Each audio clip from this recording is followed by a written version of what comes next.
Boa noite, irmãs e irmãos. Sejamos todos bem-vindos para uma noite de reflexão, que sintamos-nos abraçados e envolvidos pelo amor do Mestre Jesus. Para iniciarmos o nosso encontro, eu lerei parte da apresentação do livro Dimensões da Verdade, psicografado por Divaldo Franco e escrito espiritualmente pelo espírito Joana de Ângeles. A balada de há 2000 anos continua soando no ar, espraiando-se. Há muita dor afivelada a rostos coloridos e muita amargura sorrindo num festival de enfermidades disfarçadas. Tropeçam e se amparam mutuamente nas ruas da aflição o vício e a virtude, buscando dominar. E a palavra do Cristo, em dimensões da verdade excelsa, para todos os entendimentos, repercute nos tímpanos do homem asfixiado em tormentos. Bem-aventurados sereis. O Espiritismo, a seu turno, conforme anunciou o sublime embaixador, vem, a hora predita, apresentar a verdade revelada nas dimensões do amor, da caridade e do estudo, através do trabalho digno, da solidariedade fraterna e da tolerância cristã. Pelos ciclos dos renascimentos, o espírito ascende a imarecíveis alturas pelo devotamento ao bem e através da renovação íntima incessante. Nessas meditações, hoje trazidas à benevolência dos que nos leem, outro pensamento não nos animou, senão o do que o Evangelho de Jesus, revivido e confirmado na doutrina espírita, é portador de todas as dimensões da verdade, para o espírito humano em luta libertadora nos caminhos sem fins da evolução. Rogando ao inefável pastor, a quem oferecemos o melhor dos nossos labores e esperando encontrar a compreensão generosa de nossos leitores, exoramos bênçãos de paz para nós todos, desencarnados e encarnados, que trilhamos a rota da eternidade. Então, irmãos, fechemos por um instante os nossos olhos, deixando que a nossa mente possa estar livre de pensamentos ligados ao mundo exterior, para que nos conectemos à energia que nos envolve, que vem do alto, para que essa energia possa penetrar-nos através do corpo, alcançando o nosso espírito, para ter as portas da nossa mente aberta para o aprendizado e para as intuições. Que todos nós possamos usufruir dessa luz que vem do alto, que vem de Deus, que essa luz nos preencha e que possamos ter uma boa oportunidade de reflexão. Irmãos, na noite de hoje escolhi uma mensagem do mesmo livro que eu li um trechinho para iniciarmos a nossa conversa, uma mensagem de Joana para que nós pudéssemos fazer uma reflexão.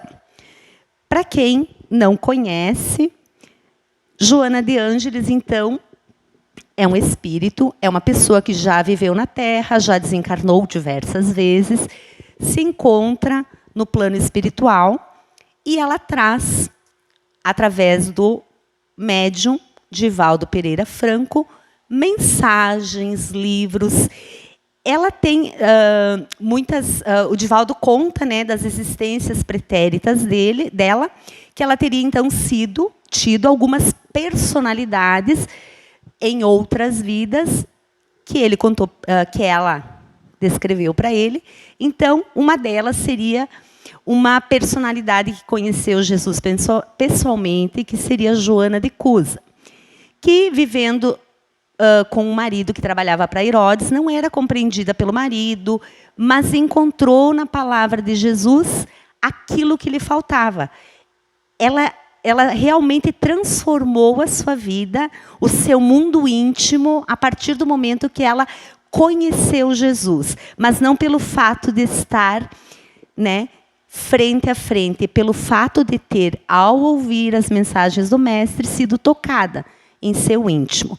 Ela foi até Jesus para conversar sobre isso, porque o marido não a entendia, não aceitava a sua transformação, e Jesus conversa com ela e orienta que ela volte e que ela tenha a sua tarefa realizada dentro daquele lar, mesmo que aquele lar se tornasse inóspito para as coisas que ela já tinha adquirido como espírito, para os entendimentos dela.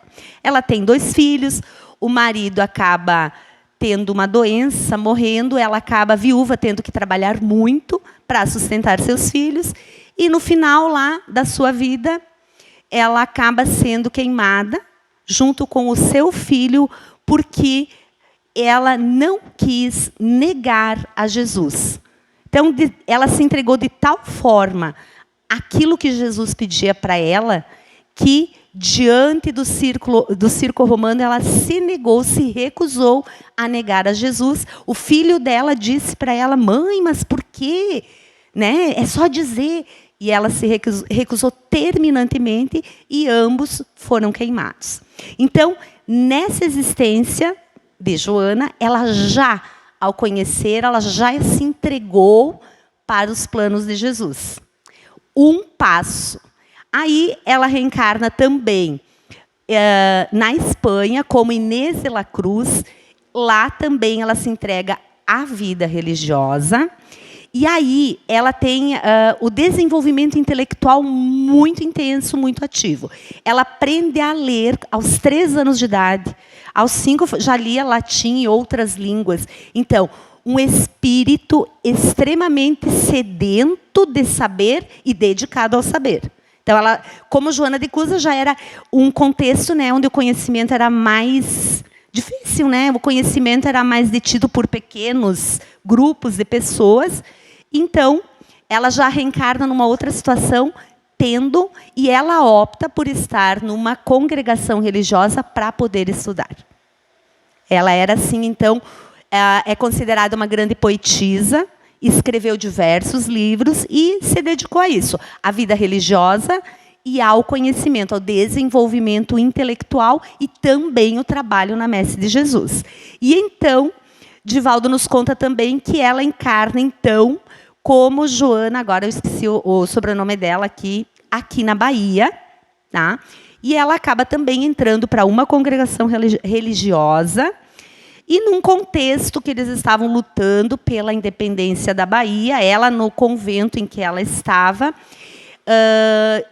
haviam homens, soldados, bêbados, fazendo arruaça pela cidade.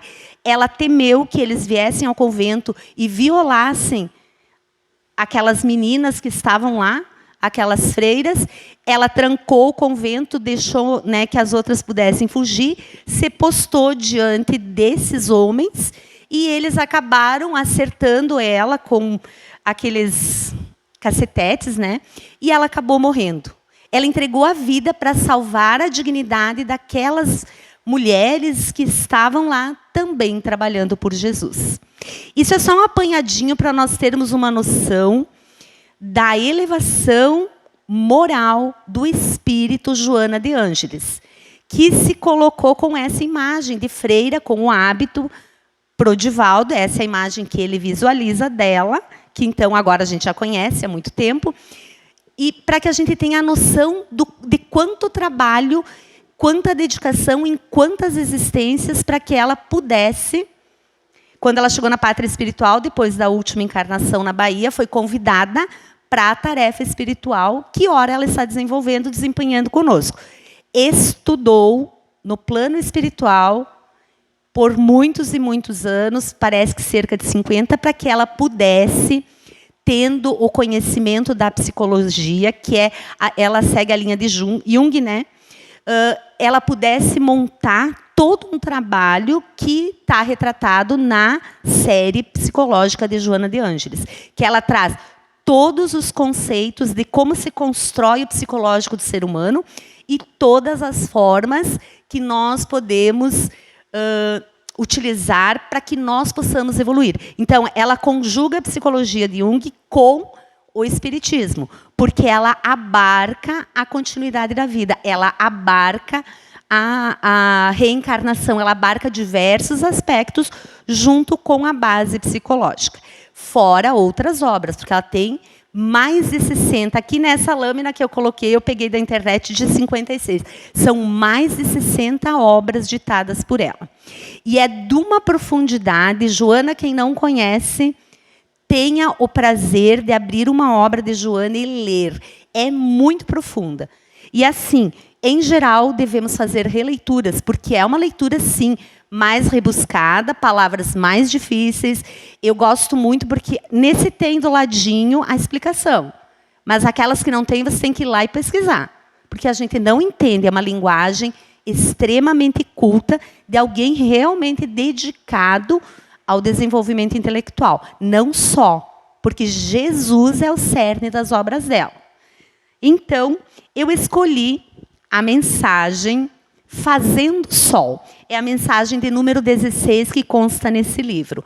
Todas as mensagens dela são fantásticas, mas aí eu escolhi uma hoje. Além da cela em que te enclausuras, alimentando as vitórias dos sofrimentos que crias, entre sombras mentais, o trabalho socorrista espera braços para acionarem a alavanca da oportunidade em favor de outros mais necessitados do que tu mesmo, que não podem parar nos degraus da lamentação. Olhem, quando a Joana nos chama a atenção, neste parágrafo, eu tirei alguns apenas da mensagem, ela diz o que claramente para nós?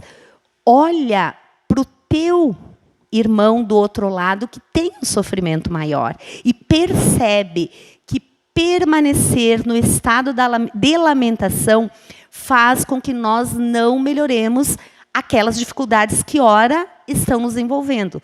Dores, sofrimentos, perdas, todos nós passamos. Temos, sim, o direito de chorar, de sofrer, às vezes até de não aceitar, que é um processo natural de luto.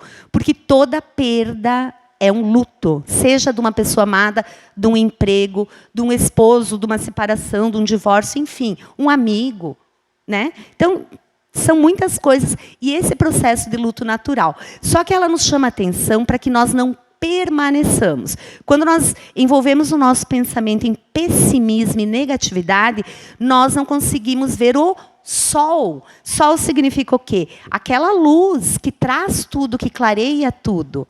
Porque, na realidade, nós sofreremos as vicissitudes dessa vida terrena, que é algo natural. E não adianta nós acharmos que é só conosco, não é? Então, sair do estado de lamentação, resignação, diante daquilo que não podemos mudar. Vi um exemplo lindo de resignação essa semana, diante de um desafio extremo, gente, assim, lindo. Mas não a resignação que para e fica. Aquela resignação que, mesmo diante daquela dificuldade que é bem difícil, ela está lutando. Então, vejam, existe sempre alguém com um desafio maior que o nosso. E, por vezes, nós estamos prostrados por coisas até mesmo irrelevantes. Quanto mais imaturo o espírito, né, as coisas mais irrelevantes têm um peso maior. A fome de amor perto do teu leito de queixas. Levanta-te da inércia a que te vinculas, impensadamente, e aciona a máquina da beneficência. Quando Joana nos diz, lá no Espiritismo nós ouvimos sempre, fora da caridade não há salvação. E é verdade. Quem de nós sai daquele momento de prostração e vai de encontro ao outro para auxiliar? Sente a leveza no peito. Nossa, já nem lembra. Eu estava tão fixada mentalmente no meu problema que quando eu volto meu olhar para o outro, nossa! E por vezes nós achamos soluções. Porque o ser humano precisa desviar, às vezes, daquilo que o atormenta, para que naquela leveza, naquela descontração, de repente volta a pensar, mas eu tenho uma alternativa que eu não tinha pensado antes. Isso a meditação, a oração, parar, refletir e pensar. Joana não nos propõe uma vida de inércia, ela nos propõe uma vida de estudo, meditação e transformação moral. E isso é fundamental. A doutrina espírita, ela nos propõe que nós espíritas nos amemos e nos instruamos. Nós não podemos deixar que o vai e vem das coisas do mundo material nos levem como um barco à deriva. Nós precisamos ter segurança. Então, a fé raciocinada é a que nos dá segurança para termos as nossas atitudes adequadas, para nos colocarmos diante dos desafios e superarmos os desafios que a vida apresenta. A todos nós. A palavra de acolhimento fraternal que endereças a alguém é raio de sol na direção da vida. Então, vejam, ela traz a palavra como um sol. Tudo que trouxer luz traz a verdade, traz amor. Não existe outra verdade. A verdade é o amor.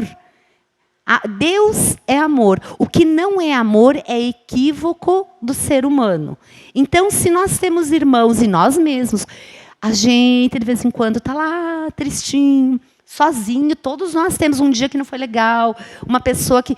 E, de repente, alguém fala com a gente uma coisa positiva, a gente recebe um elogio, acende um sol em nós. Somos seres de relação. Nós precisamos, sim, de amor, de olhar atento, de um elogio, um abraço, um afago. Todos nós precisamos. Então, nós podemos levar a palavra. Eu coloquei essas 3 palavras aqui, porque quando eu li a frase dela, eu disse, a palavra, ela vai verbalmente, mas ela vai envolta naquilo que eu estou sentindo.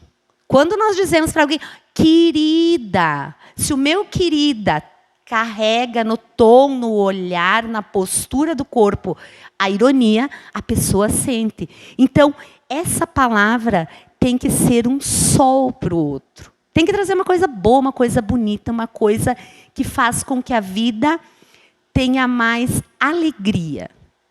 Essa alegria que é trazida de dentro para fora de nós. Não essa alegria que é uma construção desse contexto social que nós vivemos, que é essa alegria falsa do mundo, do álcool e da drogadição. Isso não é alegria. Isso é o desespero do vazio interior de pessoas que, para fazerem de conta que são felizes, estão sempre bebendo, sempre utilizando alguma coisa artificial para terem um sorriso no rosto. O sorriso tem que brotar de dentro. E é das coisas simples. É de olhar a natureza, apreciar a natureza. Deus está na natureza. Então, olhar as crianças. Crianças são uma fonte de alegria fantástica. Crianças chegando na família sempre são alegria. Crianças, que nem tinha uma criança ali atrás antes, né? Um menininho. Que coisa linda lá, pulando e tal. Eles trazem alegria, porque eles trazem de volta para o nosso olhar a inocência. A bondade. Não essa coisa mascarada, né, do adulto, que bota uma máscara num lugar, uma máscara no outro, né? Então, essa alegria, essa leveza que as crianças nos trazem. O pensamento. Nós temos uma conexão entre nós, seres humanos, que é através do pensamento. Se eu emito para alguém um pensamento negativo, de raiva, de rancor, de mágoa, essa pessoa recebe o meu pensamento e entre nós se cria uma energia de repulsa. Então, também nós podemos trabalhar isso. Muitas vezes nós nos pegamos, vem uma coisa, ai, que raiva. É bem simples. A gente faz uma oração e a gente já começa a emitir o contrário. Às vezes demora um pouquinho, né? Aí a gente vai emitindo, não, amor, paz, eu perdoo, se a questão é perdoar, porque eu não preciso olhar no olho de alguém para perdoar, eu posso emitir esse pensamento de perdão, e aí as conexões vão sendo reconstruídas. E é verdade. Por experiência própria. Nós podemos transmutar uma relação bem negativa numa relação de amorosidade. E a oração. O que é a oração? É o nosso pensamento amoroso por alguém. Toda oração é atendida dentro do contexto que Deus sabe, né, como deve ser. Então, quando oramos por alguém que está doente, sim, nós vamos pedir que as suas dores sejam minimizadas, que aquele processo, né, que a pessoa tenha resignação, que ela tenha força. Mas nós sabemos que dentro das leis divinas existe a lei de causa e efeito, existem coisas que nós temos que passar, que o nosso amigo, o outro, também tem que passar. Mas essa oração fortalece a pessoa. Essa oração é um bálsamo para quem está sofrendo. A oração para quem já está no plano espiritual, nossos queridos, muitas vezes nós não sabemos como eles estão, pelos nossos irmãos que desencarnaram pelo suicídio, que a gente sabe que é um sofrimento bastante cruel. Minimiza, suaviza, leva um sol. Muitas vezes eles estão carentes de alguém que pense neles com amor. É muito bonito quando a gente lê os relatos da espiritualidade de pessoas que se encontravam em dificuldades, né, em lugares escuros, presas aos sofrimentos, aos problemas que causaram aqui na Terra. E, de repente, alguma pessoa no planeta aqui embaixo ainda, né, faz uma oração, a pessoa recebe a luz. E muitas vezes esse é um rainho de sol que a pessoa precisa na espiritualidade para se reconectar com Deus, com a sua, né, tarefa no plano espiritual. Então, extremamente importante e sempre eficaz. Desde que não peçamos a nossa vontade, mas que seja a vontade de Deus com a brandura do amor dele, que ele sempre nos dá. Ele minimiza e suaviza, sim, os nossos sofrimentos. Quantos bens se demoram encurralados em tuas mãos e quantas oportunidades te passam improdutivas? Coloquei o dinheiro como um símbolo de tudo que é material. Gosto que pensemos que nós somos meros usufrutuários de tudo que está aqui no plano material. Estamos usufruindo. Partiremos e não levaremos nada. Circular o que é material, minorar o sofrimento do outro, proporcionar uma vida mais digna para alguém que vive de forma indigna, trabalhar por causas que nós consideremos, né, ecológicas, pelos animais, tudo isso pode auxiliar para que a gente tenha um mundo melhor. É a caridade material, também muito necessária. Nós vivemos um planeta com muita desigualdade, é uma desigualdade extrema entre os que têm mais e os que têm menos.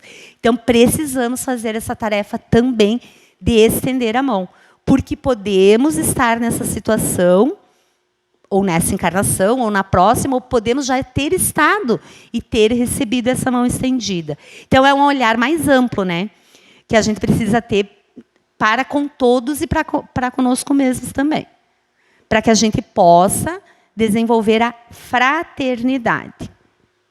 Aplica o minuto do repouso indébito e desnecessário, edificando algo bom em alguém ou para alguém. E as noites do desassossego fulgirão com os lampejos das estrelas do teu esforço, clareando caminhos. Aqui um ponto bem interessante. O que nós fazemos do nosso tempo que seja construtivo? Quantos livros nós lemos nos últimos anos? Quantos cursos nós fizemos nos últimos tempos? Quantas palestras de qualidade nós assistimos nos últimos tempos.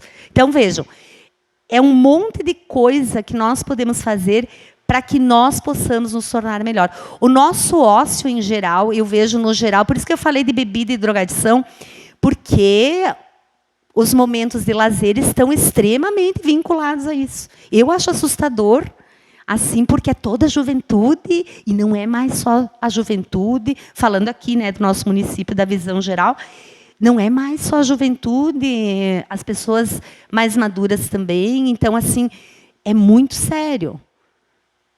Então, como nós aplicamos o nosso tempo? Muita gente, né, não faz absolutamente nada em prol da humanidade. Trabalha para ganhar o dinheiro, que não é errado, é excelente, precisamos trabalhar. Trabalha, ganha seu dinheiro, vive sua vida e cuida da sua família ali e tal, e quero comprar mais, quero ter mais. Mas e ampliar esse olhar. Fazer uma oração, um bom pensamento, vincular-se a uma religião, trabalhar em alguma ONG, enfim. Existem diversas maneiras de nos colocarmos nesse caminho do Cristo, que é a construção da fraternidade. Nós não precisamos fazer coisas imensas e grandiosas, mas no dia a dia sempre tem uma oportunidade, sempre, de nós jogarmos um rainho de sol. E eu também penso que nós vivemos um momento de muita tristeza, que é o cinza. As pessoas tensas por conta, lógico, da situação que nós vivemos. O ano passado, nossa, pesadíssimo, né, para todos nós. Espero que esse seja mais leve, no sentido de convivermos mais. Mas vejam, pessoas muito sisudas, carrancudas, amedrontadas, as relações assim mais distantes, né, menos afetivas. A máscara que não mostra o nosso sorriso. Eu sorrio de máscara, geralmente, né? Daí eu olho, mas o olho mostra quando a gente está sorrindo. Então, vejam, nós precisamos espraiar amor, levar amor, e não confundir, que é outra coisa que nós percebemos. Hoje se confunde uma atenção, um gesto de amor fraternal com a questão sexual. As pessoas pensam que vão atender a sua insatisfação íntima, a falta de amor, essa carência que é natural nossa por amor, apenas através do sexo. Não é isso. A carência do abraço, é da conversa, é da amizade. Então, nós também temos que ter esse cuidado, para que não se torne todas as relações, porque todas não, para que as relações não tenham esse cunho tão sexual, para que sejam relações maduras e fraternais. Isso é muito importante. Muitas dores são filhas da ociosidade. Diversos males descendem da ignorância dos males reais. Múltiplas enfermidades desenvolvem-se na madre da inutilidade. Vidas vazias são como colunas belas e decoradas, sem base nem utilidade, dispensáveis e frágeis. Quando eu li essa frase, eu visualizei uma coluna sem uma base, que ela precisaria ter, que está soltinha ali. O primeiro vento forte e ela vai cair. É isso que acontece conosco. Nós não temos uma estrutura moral, nós não temos uma fé que nos fortaleça, e a vida vem com os seus vendavais, com os seus desafios, e nós esmorecemos. E aí nós ficamos com aquele pensamento arraigado no sofrimento e não conseguimos mais sair de nós mesmos. Então, ser uma coluna que tem base é ser um ser humano que tem conhecimento e prática da moral cristã, da moral que não tem transformação conforme o tempo, da moral que é o que é certo, não é relativo, é certo em todos os tempos. Isso também acontece hoje. Relativiza-se, relativiza-se. Eu vi uma coisa que fiquei olhando. Será que é crime roubar uma planta do canteiro de uma pessoa? Quando eu ouvi aquilo, eu disse, meu Deus, roubar é sempre roubar. Se eu vier aqui no centro espírita e levar uma coisa inadequada, um livro, sei lá, é roubo. Se eu pegar uma flor sem pedir para alguém, é roubo. Então, sabe aquela noção certo, errado. E está na nossa consciência. E aqui eu gostei dessa frase também. Ó, diversos males descendem da ignorância dos males reais. Lá no Evangelho, Allan Kardec questiona os espíritos e ele coloca muito bem. Os infortúnios verdadeiros, os problemas verdadeiros, não são aqueles que a gente considera olhando do aspecto da continuidade da vida. O meu infortúnio não é ter uma doença grave. O meu infortúnio maior seria se eu me perdesse, por exemplo, nos caminhos da prostituição, da drogadição, do crime. Então, vejam, são ângulos diferentes. O que é sucesso no mundo material não é necessariamente sucesso espiritual. Sucesso espiritual é o crescimento do espírito.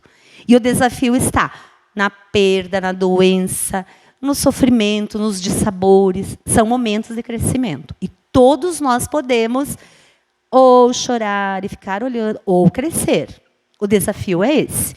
Então, nós temos que ir amadurecendo. Embora, com certeza, todas as nossas dores merecem respeito, né? Consideração, respeito, um olhar atento, mas um passo à frente. E para encerrarmos, no final da mensagem, Joana diz: lá fora, além da cela do teu isolacionismo, está fazendo sol.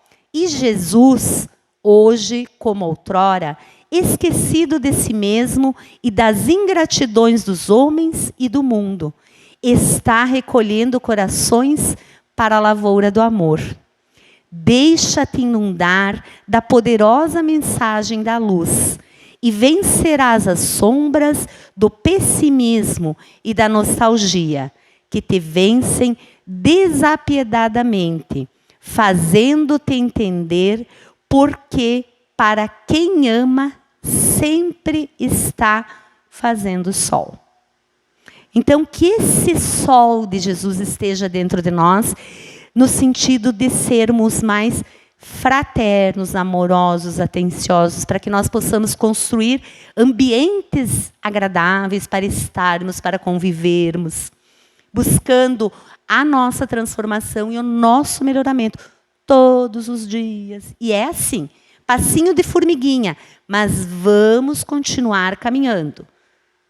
Certo? Então, que todos nós possamos, levando essas reflexões da Joana, leiam os livros dela, são fantásticos, um melhor que o outro, não dá para dizer qual é o melhor de tão bons que são. Para que a gente possa, contando com o auxílio que vem da espiritualidade, ter esse amparo espiritual para o nosso melhoramento.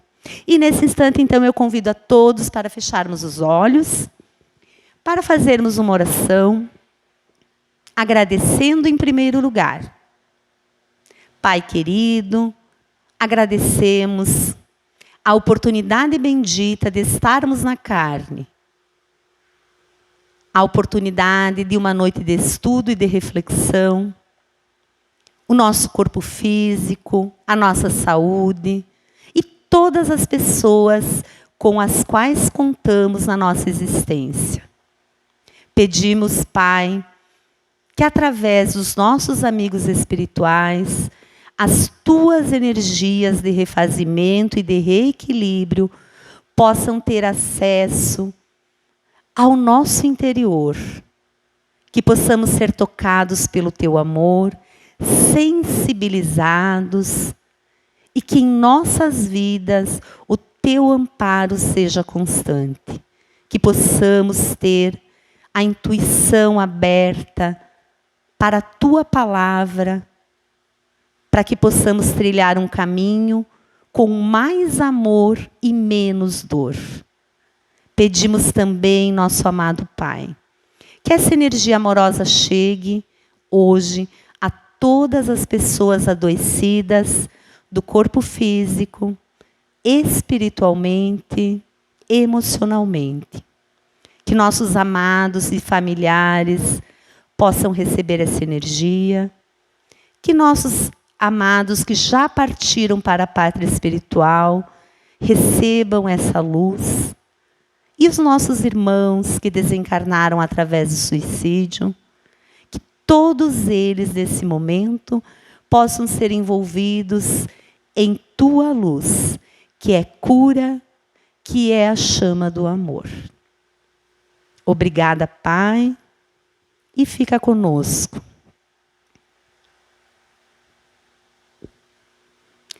Irmãos, que tenhamos então todos uma noite de muita paz e que possamos nos encontrar em breve. Boa noite.